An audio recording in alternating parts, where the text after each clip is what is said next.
speaking you can easily pick up by speaking, vocab you can pick up by speaking, but grammar you cannot. Grammar you need to learn.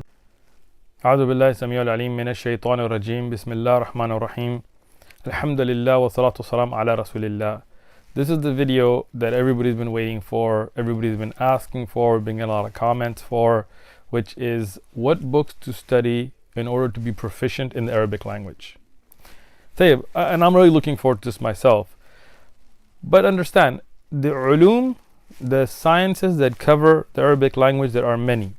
There is nahu, which is grammar, sarf, yani looking at how the words change, looking at balagha, eloquence, and then there is the aspect of just speaking, like being able to hold a conversation or read and understand a book. So all of those are different. Regarding being able to speak and have a vocabulary in Arabic, for this, my suggestion is speak the language. Any language you want to learn, immerse yourself in it. Go live in a country where you are unable to speak English or Urdu or Farsi or Pashto or anything except Arabic. And if you can, try to surround yourself with those people who speak Fusha, yani who speak the classic Quranic Arabic.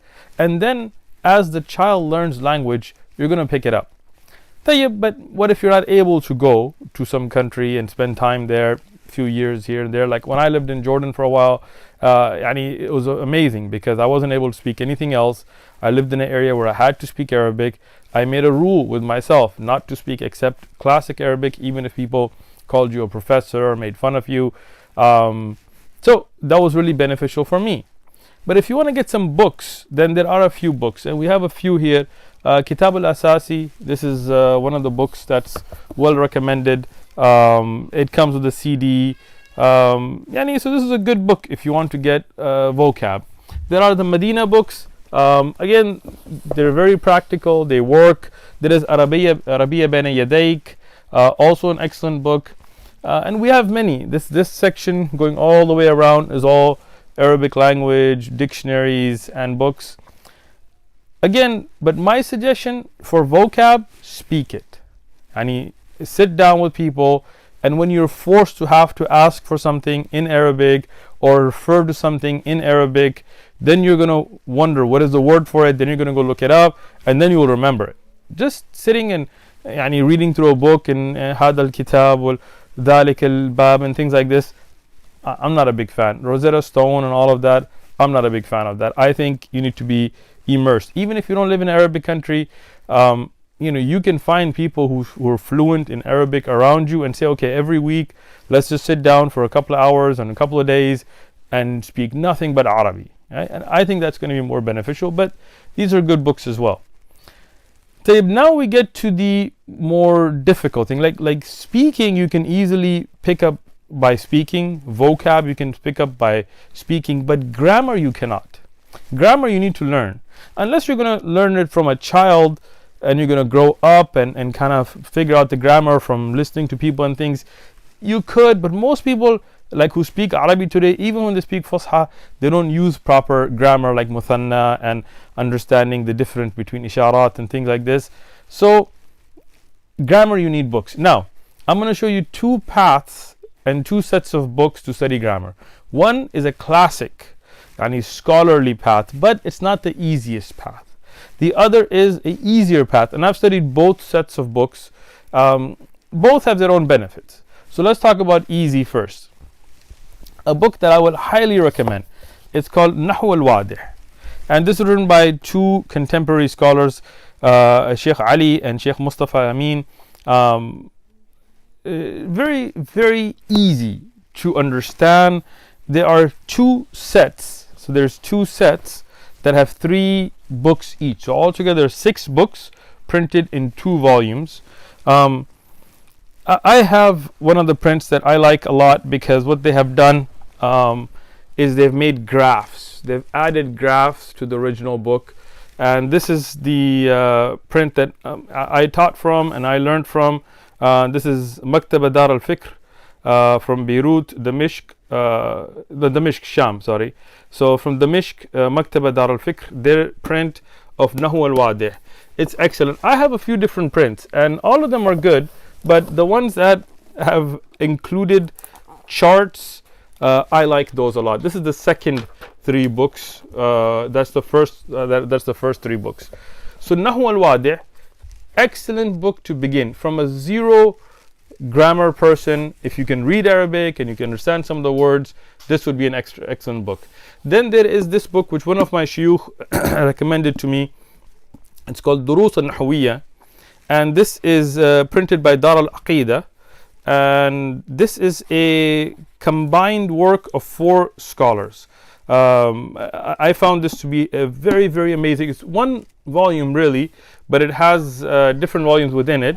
Sheikh Allama Hifni Nasib, Sheikh Allama Muhammad Diab, Sheikh Allama Mustafa, and Sheikh Allama Muhammad Saleh, and a few of the ulama came together. It's called Durus al-Nahwiyya, Dar al-Aqeedah, and it's an excellent print. It doesn't have the yellow paper, but it does have different colors. It has a lot of charts. Past the first 3 books of Nahw al-Wadi', if you study this will be excellent for Nahw for you. Tayyib, let's say you wanna. This is now I'm telling you a more recent scholars, recent methodology, new, easy to use. But let's say you want to go down the classic path of studying the mutun, and there is a lot. Qatrat al-Nada we'll talk about inshallah first. So Qatrat al-Nada of the great Ibn Hisham, who was a great Shafi'i faqih, then he became Hanbali in fiqh and wrote this amazing work. I have this with the sharh. It's called Sabil al-Huda bi-Tahqiq Sharh Qatrat al-Nada of Sheikh Muhammad Muhyiddin Abdul Hamid.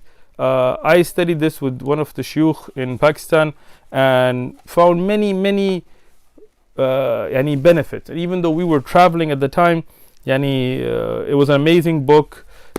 People ignore this. It's a very beneficial work. But if you want to study Qatrat al-Nada, even though that's a very classic way to do it, I am going to suggest the sharh of Sheikh Abdullah Salih al-Fawzan. Not Sheikh Salih al-Fawzan, but Sheikh Abdullah al-Fawzan.